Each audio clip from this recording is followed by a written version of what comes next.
হেঁচকি উঠলে মানে কি জানো, তরকারি ভালো হয়েছে। ডবল, তাহলে আরো সুন্দর আছে।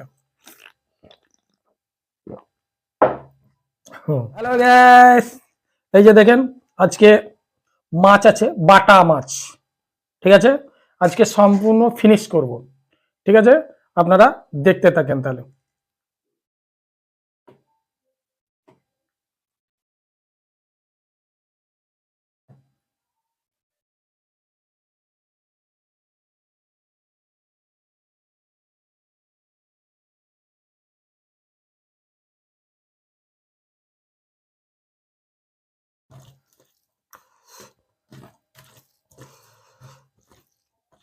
বিসমিল্লাহ।